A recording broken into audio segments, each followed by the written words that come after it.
Bonjour à toutes et à tous. L'exhortation que j'aimerais donner portera le titre « Le temps s'arrêta ». Nous vivons un moment très particulier et angoissant pour certains, avec cette pandémie qui nous touche de près par le confinement, mais elle affecte aussi aujourd'hui plus de 2 milliards d'individus dans le monde. L'activité humaine s'est arrêtée. Et c'est comme un choc, ce coup d'arrêt. Nos autorités font tout pour nous rassurer tout en rappelant inlassablement les consignes à respecter. En réfléchissant à cela, un texte de l'Ancien Testament s'est imposé à mon esprit, c'est celui du chapitre 11 de la Genèse, que nous pouvons lire du verset 1 au verset 11. Nous lisons dans ce chapitre de la Genèse que les hommes ont fabriqué une tour appelée Babel. Il est écrit « Faisons-nous un nom » et bâtissons une ville et une tour dont le sommet monte et touche le ciel, afin que nous ne soyons pas dispersés sur la surface de la terre. Étrange cette volonté de concentration humaine, cette peur de disparaître, cette peur de l'inconnu dans cette époque ancienne. Tant de régions dans le monde demeuraient alors inexplorées sur la terre. L'homme voulait contrôler les choses et non laisser Dieu les diriger. Tout le monde devait participer à la construction de cette ville et l'édification de cette tour. Et Dieu mit un terme à cela. On lit généralement le texte sans se poser la question de la suite provoquée par l'intervention de Dieu. Dieu était pas content, pour ne pas dire en colère, de ce qui s'était passé. Et Dieu n'a pas bousculé la tour par sa main. Il n'a pas non plus provoqué un tremblement de terre pour la démolir aussi haute qu'était sa hauteur. Il a fait une seule chose, à laquelle nous n'aurions pas pensé. Le texte nous dit « des langues différentes se posèrent sur chacun ». Si on réfléchit au déroulement de cet événement, cela a dû être un sacré moment de confusion. Le nom de Babel veut dire « par ailleurs confusion ». Imaginez un moment cette belle pagaille qui s'est produite, toute la communication de cette foule rassemblée qui travaillait à l'édification de ce grand projet était brouillée et paralysée. Plus personne ne se comprenait. Passe-moi la pioche, passe-moi la truelle. Et l'autre nous regardait et ne comprenait pas ce que nous lui demandions. Chacun a dû penser que son voisin était un peu fou, Alzheimer, parce qu'il bredouille des mots qui sont incompréhensibles. Il y a eu sans doute un moment de panique et de folie devant ce phénomène nouveau. Il a fallu du temps avant de se retrouver avec ceux qui parlent la même langue, le même langage, et ainsi reformer un groupe de gens qui se comprennent. Cela a entraîné des déchirements sociaux et de nouvelles émigrations pour vivre sur des terres qui peut-être étaient inexploitées jusque-là, avec des gens qui seront semblables à nous pour se comprendre. Un coup d'arrêt était donné, comme un signal d'alerte pour cette génération passée. Les hommes ont dû mettre un long moment pour retrouver leurs repères et se réinventer ailleurs. L'activité a été chamboulée dans la plaine de Sinéar. Le projet de la construction de la grande ville, de l'unité et de la grande tour qui touche le ciel devait être abandonné. Aujourd'hui, au XXIe siècle, le discours de la mondialisation s'entend de plus en plus. Il n'est plus le discours de quelques utopistes. On parle aujourd'hui de fusion, de globalisation. Un seul peuple de terriens, un gouvernement central mondial, plus de frontières réellement définies. La terre appartient à chacun et à tout le monde. C'est le discours de certains écologistes. N'est-ce pas un coup d'arrêt aussi à ce projet de mondialisation que nous sommes en train de vivre? Suite à cette pandémie, notre civilisation actuelle du XXIe siècle doit vivre cet arrêt sociétal imposé par ce confinement d'urgence mondiale pour enrayer la propagation virale. C'est un sacré coup de frein pour l'activité humaine dont les conséquences économiques annoncées seront lourdes. Et si Dieu ne l'avait pas permis?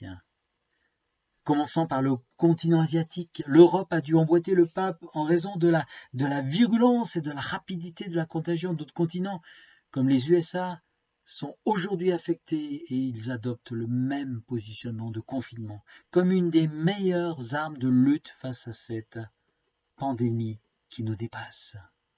Combien de temps cela durera? Nul ne peut le prédire.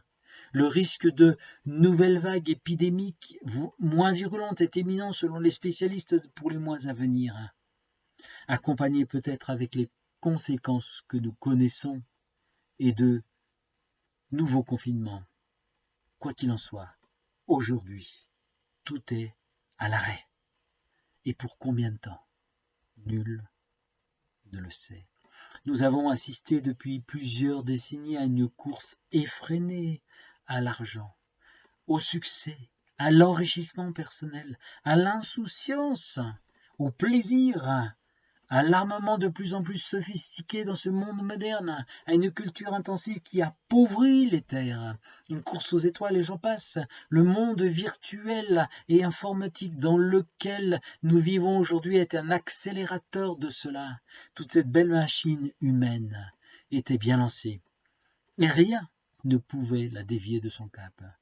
Et si Dieu n'avait pas mis son doigt pour interpeller nos contemporains, qui ont du mal à entendre un autre message que celui qui est fourni par nos écrans avant que quelque chose de plus grave arrive. Nous avions peur de la bombe atomique, des guerres, des soulèvements populaires. Et voilà, c'est une pandémie qui nous couche à terre, annoncée comme aussi virulente que la grippe H1N1, cette grippe dite espagnole, celle qui est survenue de 1918 à 1919. Plus besoin de dire que nous croyons à l'Apocalypse et d'être considérés comme des déjantés aujourd'hui. Les écologistes nous le rappellent incessamment des risques de réchauffement climatique annoncés, des catastrophes inévitables si nous ne faisons rien. Ils sont aujourd'hui plus éveillés, plus actifs que le sont les chrétiens sur ces questions. Dans son dernier discours, notre président, M. Macron, nous martelait qu'un coup d'arrêt était imposé. Après cette période, il va falloir se réinventer et se réapproprier les choses, notamment pour produire français, voire européen. Peut-être on va y venir. Fini, semble-t-il, la mondialisation? L'avenir nous le dira. Quand on apprenait, il y a 15 ans, qu'un pot de yaourt faisait presque le tour du globe pour arriver dans nos assiettes, je me pose la question si ce n'est pas encore d'actualité aujourd'hui. Avec cette pandémie, le temps s'arrête. Nous le comprenons. Nous devons rester confinés pour les raisons qui nous sont inlassablement répétées. Des temps d'arrêt permis aussi pour réfléchir. Des temps d'arrêt permis pour prier, pour méditer la parole de Dieu. Allons-nous profiter de cette occasion pour nous ressourcer? Ou au contraire, pour ne pas déprimer, nous gaver de télévision, de films, d'internet, de tweets? Ce temps va-t-il attendrir nos cœurs et ouvrir nos oreilles et les oreilles de nos contemporains pour qu'ils réfléchissent aux questions spirituelles? Prions pour cela. Quelle sera la sortie après cette crise? Une renaissance? Un temps de réveil? Un rapprochement de Dieu pour nos contemporains et nous-mêmes? Ou une reprise de cette course effrénée à nos passions et nos occupations? Si on lit la suite du texte de Genèse 11 au verset 31, nous découvrons le projet d'émigration d'une famille. Suite à cet événement de la tour de Babel, Dieu se révèle à un homme, Abraham, qui accepte de l'écouter. Et c'est le passage de Genèse 12 que vous aurez le plaisir de découvrir. A-t-il, lui, Abraham, et son père, connu cette période de la construction de la tour de Babel et son arrêt, l'arrêt de ce projet? Si c'est le cas, cela les a certainement boostés. pour répondre à l'appel divin, pour quitter Babylone, pour découvrir le pays de Canaan, inconnu jusque-là. De cet homme, Abraham, est sortie une génération nouvelle, un peuple porteur de sa loi et consacré à lui. Quelle belle suite Dieu a portée après ce temps troublé vécu dans cette ville de Babel. Que Dieu vous bénisse.